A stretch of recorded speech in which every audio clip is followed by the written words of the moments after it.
नमस्कार दोस्तों। आज की कहानी एक बूढ़े भिखारी की अनोखी कहानी। तो चलिए शुरू करते हैं। हर दिन एक भिखारी दरवाजे के पास आकर भीख मांगता था और घर का मालिक हमेशा घर के बाहर आते ही उसे देखकर फिर लौट जाया करता था और कई बार उसके लिए गालियां भी देता। वो कहता, तू जिंदा ही क्यों है? पूरी जिंदगी ऐसे ही भीख मांगेगा क्या? धरती का बोझ क्यों बन बैठा है? और कभी कभी उस भिखारी को गुस्से में वह धक्का भी मार दिया करता। इतना कुछ होने के बावजूद भिखारी के मुंह से सिर्फ यही निकलता कि भगवान तुम्हारे पापों को माफ करे।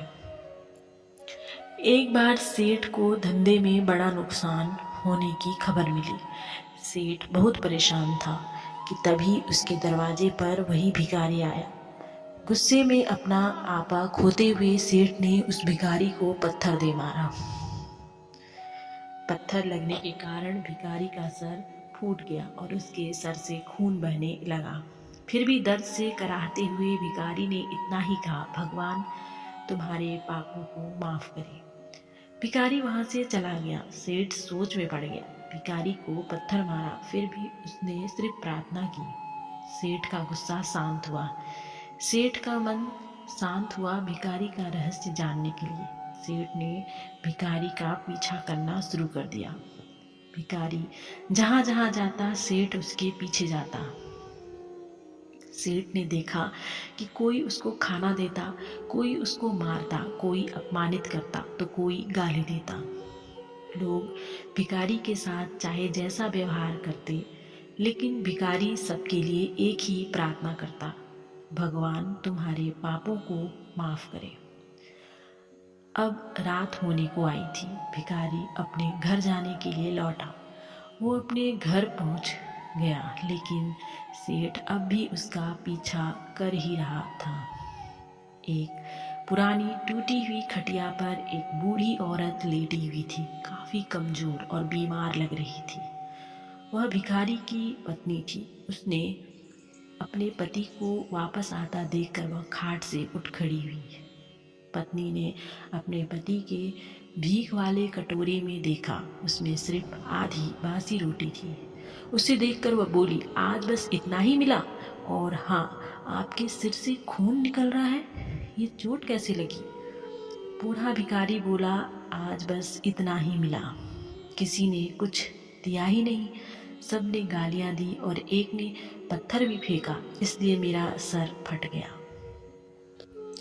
एक गहरी ठंडी सांस लेकर बूढ़ा भिखारी फिर से बोला, यह मेरे ही पापों का फल है। तुम्हें याद है कुछ सालों पहले हम कितने अमीर थे? क्या कुछ नहीं था हमारे पास? हमारे पास हर चीज जरूरत से ज्यादा थी, लेकिन हमने कभी दान नहीं किया। और उससे भी बुरा हमने उस अंधे भिखारी के साथ किया जो हमारे द्वार पर भीख मांगने आया करता था। बूढ़ी पत्नी के आंखों से आंसू आ गए। वह बोली, हाँ, हम उस बेचारे अंधे के साथ बहुत बुरा करते थे, उसका अपमान करते थे, उसे खाने के लिए रोटी की जगह कागज दिया करते, उसका मजाक उड़ाया करते और कभी कभी मारा भी करते। मैंने कभी उसको रास्ता नहीं दिखाए। एक बार मैंने उसके मुंह पर मिट्टी भी फेंकी थी और वह हमेशा दुखी होकर यही कहता कि भगवान तुम्हें तुम्हारे किए की सजा देगा, भगवान तुम्हारे पापों की सजा जरूर देगा। उसका श्राप सच हुआ और हम इस दुख भरी जिंदगी में आ गए। भिखारी बोला, हाँ, उसका श्राप सच हुआ, इसलिए मैं किसी को बद्दुआ नहीं देता, चाहे कोई मेरे साथ कैसा भी बर्ताव करे। मैं हमेशा उसके लिए प्रार्थना करता हूँ। मैं नहीं चाहता कि कोई भी हमारे जैसे जिंदगी का अनुभव करे, किसी को भी हमारे जैसे दुखों का सामना ना करना पड़े।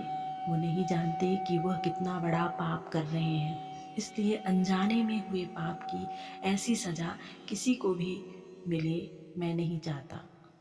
सेठ वहीं पर छुपकर यह सारी बातें सुन रहा था। अब उसे सब कुछ समझ में आ गया था।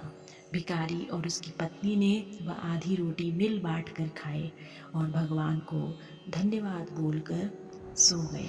अगले दिन बूढ़ा भिखारी फिर से भीख मांगने गया। सेठ के घर के पास जाते ही सेठ ने पहले से गर्म रोटी उसके लिए निकाल कर रखी थी।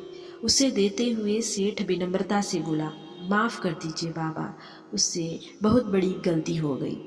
बूढ़ा भिखारी बोला, भगवान तेरा भला करे। इतना कहकर वह आगे निकल गया। दोस्तों, इस कहानी से जो सीख लेने लायक है वह बड़ी ही सिंपल है कि आदमी चाहे किसी के बारे में बुरा कहे या भला करे, लेकिन भगवान सिर्फ कर्म के हिसाब से उसको फल देता है। क्या हुआ अगर भगवान नहीं दिखता है, लेकिन यह बात बिल्कुल सच है, उसके खाते में सबका हिसाब होता है। इसलिए जब भी किसी के लिए कुछ भी करो तो अच्छा ही करो। तो दोस्तों, ये थी छोटी सी कहानी। ऐसी ही और कहानियों को देखने के लिए, सुनने के लिए लाइक करें, सब्सक्राइब करें। तब तक के लिए धन्यवाद।